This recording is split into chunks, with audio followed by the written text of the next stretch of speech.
they go to.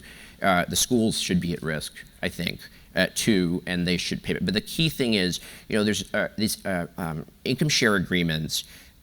People are pretty negative on them because they're just a pure income share agreement absolutely is biased to sort of the higher end. But if you wrap this kind of income share agreement for the market accountability for the institution in income support for the individual, right, to sort of go through, I think you could have a different package. So I do think there's some really important policy things we could do there. And then finally, I would say, I really think people should look at penciling out some of these student loan forgiveness programs. What I'm saying, I'm talking about more like the Warren and really large scale. And I think the next time we're in a sort of a deep economic cycle, sort of an asset-driven one like the Great Recession, I don't see why, if you can do quantitative easing through money center banks, you couldn't do quantitative easing through student loan forgiveness. And I think somebody in the Fed should be doing that work right now, so that is on the drawing board and something that can be done.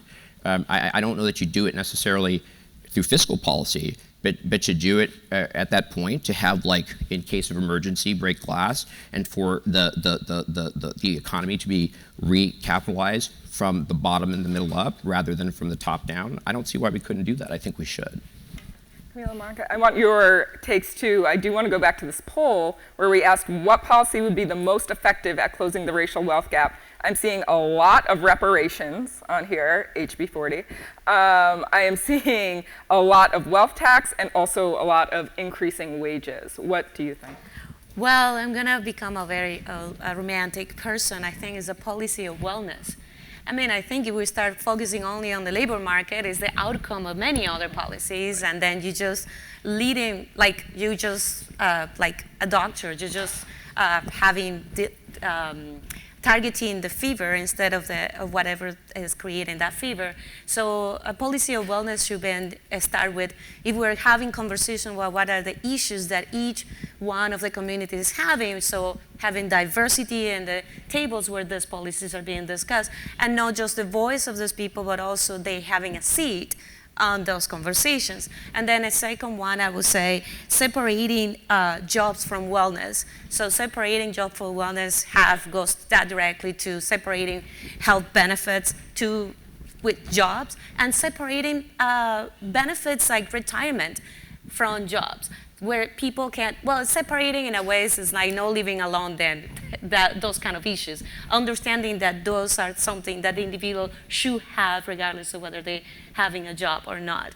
That's what it kind of and then the other part of, because my concentration has been on health, is concentrating on access to quality. And again, I'm going to go back to the concept of when you're giving resources to individuals, you're giving resources to what? To what kind of access? So I'm kind of flipping your question, but it's just I'm thinking that when we think about what are the policies, and even when we think about reparations, okay, how are you going to do it? You're going to give the money a blank check, and what they're going to do with that money. So you have to start thinking about how you're going to create an environment in which people are going to really have access to whatever in your mind you think they're going to have access to. And so it is not a simple task of having reparations without a formula in which this distribution is happening in a whatever the economists will say, an efficient way, but also a fair way for individuals who are going to have access to these resources. So I repeat, policy of wellness, and I was going to say something about school districts, but you know where my conversation will go through that, because I think that's another problem here. Camille? Great. So I really appreciate the conversation that we've had so far. I think that both of my colleagues have added substantially to the range of policy options that are open to us to close the racial wealth gap. What I'm going to talk to you about in the concluding minutes of this panel is racism itself, right? So the reason that we have a racial wealth gap is that we have racism. It's like, so let's just put that out on the table. And one of the things that I want to talk about is the way in which racism is perpetuated. And the one topic, the one concept I want everybody to keep in mind at the end of this panel is that the regulation of physical and cultural and historical space is the front line for racism, and has been and continues to be in this country. So what I mean by that is when you think about the way we regulate space, physical space, right? Buses, lunch counters, schools, culturally how we regulate space, right? So African Americans can play, basketball and be rappers, but definitely not CEOs, right? And the fact that just in our historical, when we think about the way we think about American history, it doesn't include, the original Americans. It doesn't include the contributions of African Americans, Latinos. It's just missing a lot of things. So when you think about space, you think about the incident at Starbucks a couple of years ago. You think about sleeping in a Yale dorm room or barbecuing in Oakland.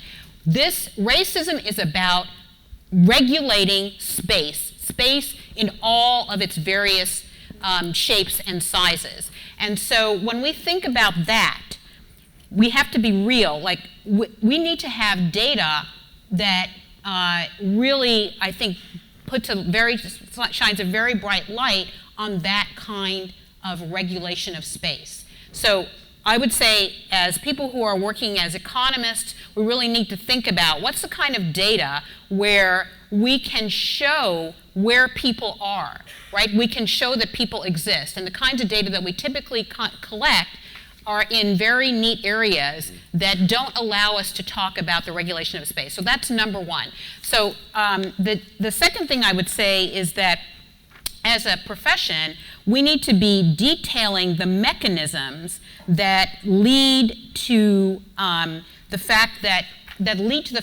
space is regulated, and therefore employment is regulated, and education is regulated, and that there is a pipeline into the juvenile justice and then prison system. So we need to be thinking about those mechanisms and getting data that really details how that happens, because that's how you start attacking this kind of regulation of space. The final thing I'm going to say is that our juvenile justice system is an artifact of a very old thinking about how the brain develops, and it basically is based on an assumption that people are hardened criminals when they commit some quote-unquote offense.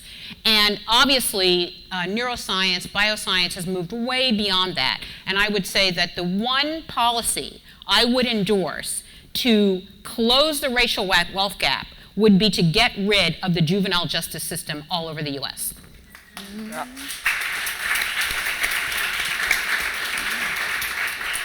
Great. So we are going to try and get through some of your questions now. We're going to go one question, one panelist answer to try and get through as many as possible. All right, first one. What would the impact of proposed universal policies like free college, student loan forgiveness be on the racial wealth divide? Should we think more in terms of targeted policies that focus specifically on the racial wealth divide? Byron, you want to take that?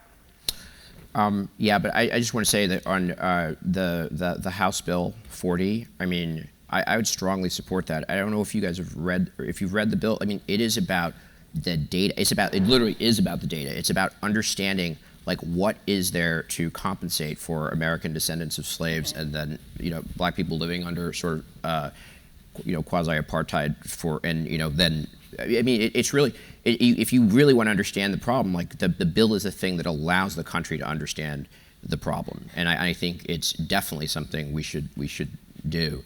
I think that general purpose, the kind of like universal policies can be designed that in a way that are racially progressive, and I think the key to it has to do with the way they interact with wealth, probably more than anything else, because the wealth is so disparate. I think I would say that that's the case. I think there's other cases where, I'm thinking about what Camille was just saying, and it's a very useful way, I think, of thinking about it, because this regulation of space, I think that is something, you have the kind of things in economics where there's goods that it doesn't matter. If you have an apple, like, it doesn't matter if I don't have it, but if you have beachfront property, I can't have beachfront property, right? There's a whole set of sort of things that we have now in housing, in education, and so forth, where the inequality of it is actually not just making people relatively worse off. It's making them absolutely worse off because they're being squeezed out of those networks. And I think we have to, I don't know if those are universal policies we address that with, but that has to be dealt with seriously. As well, housing, is a universal policy that actually allowed sort of like much denser sort of infill in housing. I think that would help. I think that would help on a racial lens. I think Latinos would be particularly helped by sort of getting rid of like many of these degree requirements and allowing people to sort of show, just show what they can do. So so I'm not against those, and I don't think everything has to be race specific by any means. Okay. So The second one is kind of a follow on that. What approach should policymakers take to address racial disparities in wealth and income? Are race-neutral policies sufficient? Are policies that explicitly favor disadvantaged groups politically practical? Camille. Okay, so great question, and I would say that race-neutral policies have been tried for decades, and what we see is that the racial wealth gap continues. So I think the answer is pretty clear there. Whether or not we should do race-specific policies, I think that the answer is yes. Given the history of the U.S., the way it's discriminated against, Native Americans, African Americans, and now Latinos and other kinds of immigrants, I think the answer is yes. Whether that's politically palatable or not, I think it's very interesting. It's an interesting question that we should delve into in some other session. But the reason it's interesting is that in the past, we've had a lot of tax policies and other kinds of policies that have favored the quote-unquote middle class. And the middle class in the past has been predominantly white. So we were able to get a lot of political consensus on that. Now that the middle class is more likely to be of color, we're likely to get less political consensus on policies for the middle class. And so I think that is going to be an area of tension. How do we create policies that are specific to race and also specific to elevating people into the middle class, and how do we build coalitions around that? And that is, I think, the task for the 21st century here in the US. All right. We're going to take one more question, and Mónica, it's going to be for you. What do you think about the narrative of immigration and contribution to the economy? For instance, it is shown that immigrants contribute significantly to the economy, but should we really value immigrants based on how much they stimulate the economy, or value them just because they are people? Well, that's basic. First, value them because they're people. And then we all came from one of those people at some point. At the end, I don't see any Native American in this room, by the way. So at the end, we all gonna contribute in our own being. It's true that as we measure, we try to say how much benefit immigrants and new Americans are bringing to, or new citizens are bringing to any economy, but also we keep forgetting about what they're leaving behind and what they were building up behind. So in some ways, all this is transfers of knowledge, transfer of people, transfer of experiences, and today is Latinos, tomorrow will be another group, like in the past with Europeans. So when you start thinking about all the different immigrant groups and all the different composition of those immigrant groups, most of them have similar issues in terms of how they were not accepted or how they were measured within the society. And then now there is the intersectionality between being an immigrant and people of color, which then combine two of the issues that are happening in the U.S. But the U.S. is not alone on this fight about how you measure, how beneficial it is to accept newcomers to their society and how to measure how good they are and whether we should be receiving them.